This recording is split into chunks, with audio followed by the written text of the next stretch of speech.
सो हे gang, आज हम पढ़ने जा रहे हैं nuclear radio activity fission and fusion के बारे में।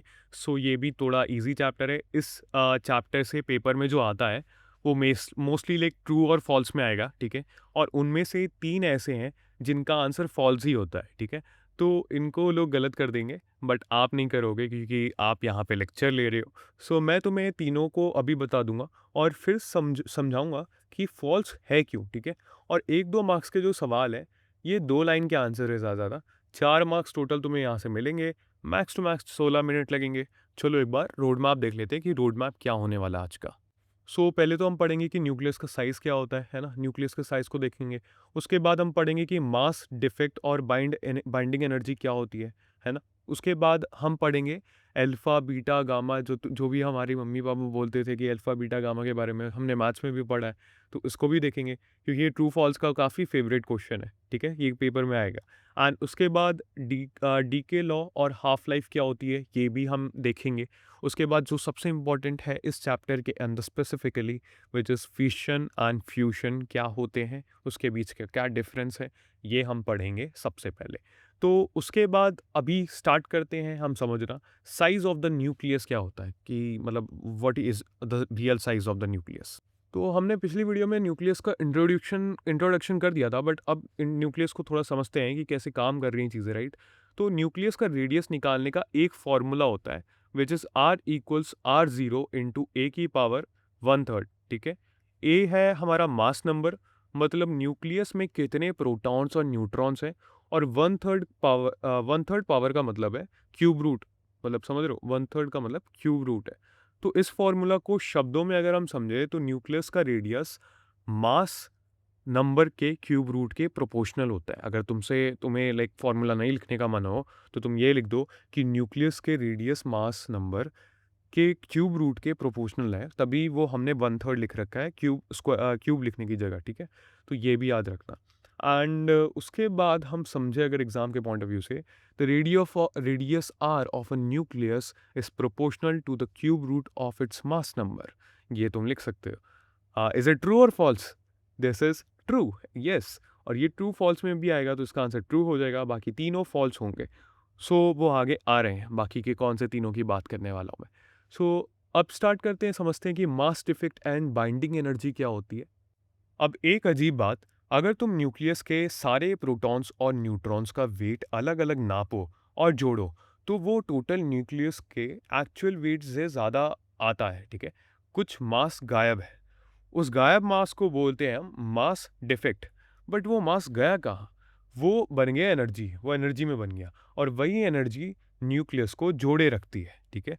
याद है, सुना है क्या बोलते हैं, E = mc², जो इतने सालों से हम सुन रहे हैं, वो अब कहाँ अप्लाई होने वाला है। तो इस ई को, मतलब ये जो मास डिफेक्ट और बाइंडिंग एनर्जी है, तो इसी में आइंस्टाइन का E = mc² यहीं पर काम आता है।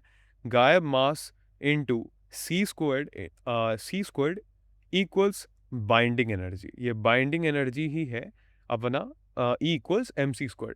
बाइंडिंग एनर्जी ज़्यादा, मतलब न्यूक्लियस ज़्यादा स्टेबल रहेगा। तो ये हमारे फेवरेट और हमारे बड़े महाशय आइंस्टाइन जी ने भी कहा था, एल्बर्ट आइंस्टाइन जी ने। तो इसको समझने के बाद हम समझते हैं कि अल्फ़ा, बीटा एंड गामा क्या है, ठीक है। अब रेडियो एक्टिविटी देख लेते हैं। कुछ न्यूक्लियई अनस्टेबल होते हैं और वो अपने रेडिएशन खुद छोड़ते हैं। तो वो रेडिएशन जो छोड़ते हैं वो तीन टाइप में होती है। पहला होता है अल्फा, विच इज़ हीलियम का न्यूक्लियस, भारी और पॉजिटिव, ठीक है। उसके बाद होता है बीटा, वो इलेक्ट्रॉन होता है और हल्का होता है। उसके बाद आता है गामा, जो इलेक्ट्रोमैग्नेटिक वेव होती है, कोई भी उसका कोई मास नहीं होता है। अब दो प्रॉपर्टीज़ कंपेयर करनी है और ये एग्ज़ाम के फेवरेट होते हैं, which is ionising power. Ionising power क्या होती है? आयोनाइजिंग पावर मतलब रास्ते में आने वाले एटम से इलेक्ट्रॉन्स कितने निकल सकते हैं, ठीक है। तो उसको हमने बोल दिया आयोनाइजिंग पावर। एंड फिर आता है पेनिट्रेटिंग पावर, मतलब कितने अंदर तक घुस सकते हैं, कितने ज़्यादा अंदर तक जा सकते हैं। और इन दोनों में एक उल्टा रिश्ता है, एक अपोजिट रिश्ता है। और सोचो क्यों, मतलब एक बार सोचो, अगर कोई चीज़ बहुत आयनाइज कर रही है, मतलब वो रास्ते में बहुत इंटरैक्ट कर रही है, समझ रहे हो। और वो बहुत इंटरैक्शन करेगा तो जल्दी रुक जाएगा। दूर तक नहीं जा पाएगा क्योंकि वो एक दूसरे से ज़्यादा टकरा रहे हैं तो एनर्जी एक दूसरे के ऊपर जाएगी। तो अगर इसको हम एनर्जी टेबल के फॉर्म में देखें तो अल्फ़ा जो होता है हमारा आयनाइज़िंग पावर उसकी सबसे ज़्यादा होती है, बट पेनिट्रेटिंग पावर सबसे कम होती है। बीटा का बीच में ही होता है, मतलब मिडवेयर होता है, ज़्यादा कुछ ख़ास नहीं होता और इसकी भी पेनिट्रेटिंग पावर बीच में ही होती है। बट जो गामा होता है, वो सबसे कम होता है आयनाइज़िंग पावर में और पेनिट्रेटिंग पावर उसकी सबसे ज़्यादा होती है, ठीक है? तो ये भी याद रखना। मतलब मेरा ये कहने का मतलब है कि अल्फ़ा का आयनाइज़िंग पावर सबसे ज़्यादा, पेनिट्रेटिंग सबसे कम। अल्फ़ा को पेपर की एक शीट रोक सकती है, ठीक है? ईज़िली। गामा बिल्कुल उल्टा होता है, आयनाइजिंग सबसे कम और पेनिट्रेटिंग सबसे ज़्यादा। गामा को रोकने के लिए कोई मोटा लीड चाहिए, ठीक है? तभी आ, वो चीज़ें काम करेगी। और अब पहला फॉल्स देख लेते हैं कि इस चैप्टर में सबसे पहला फॉल्स का क्वेश्चन कौन सा है। Like beta particles have the highest ionising power. हमने क्या बात करी थी, वो मिड होता है, तो ये हो गया हमारा फॉल्स, ठीक है? सबसे ज़्यादा आयनाइजिंग पावर अल्फा का होता है, बीटा का नहीं होता है। तो ये हमने समझ लिया। उसके बाद आता है decay law and half life. Decay law and half life होती क्या है असल में?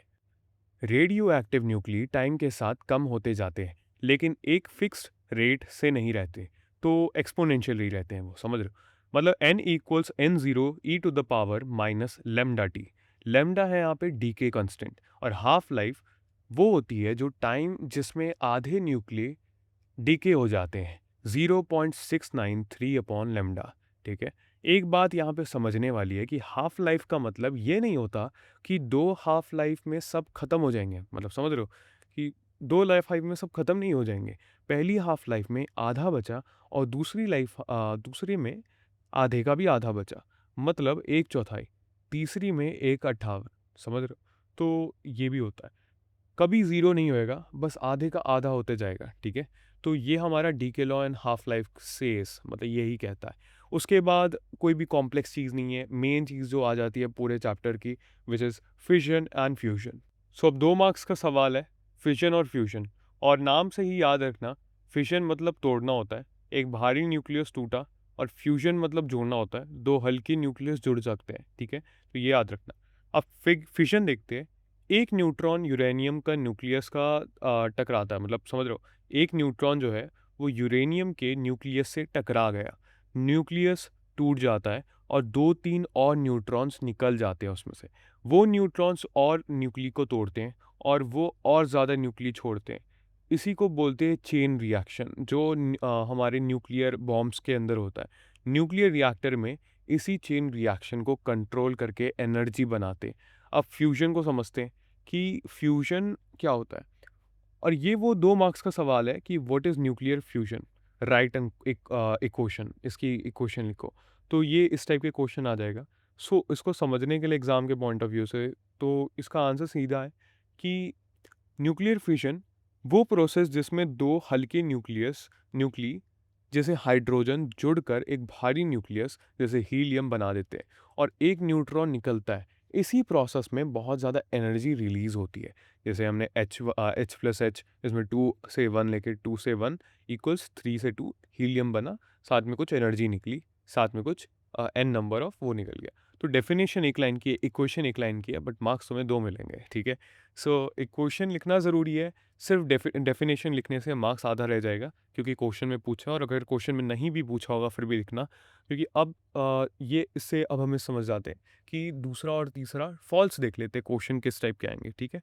तो अभी देखते हैं फॉल्स कौन कौन से क्वेश्चन है। Solar energy is mainly cause due to the burning of hydrogen in oxygen. ये क्या सच है? नहीं, ये फॉल्स है।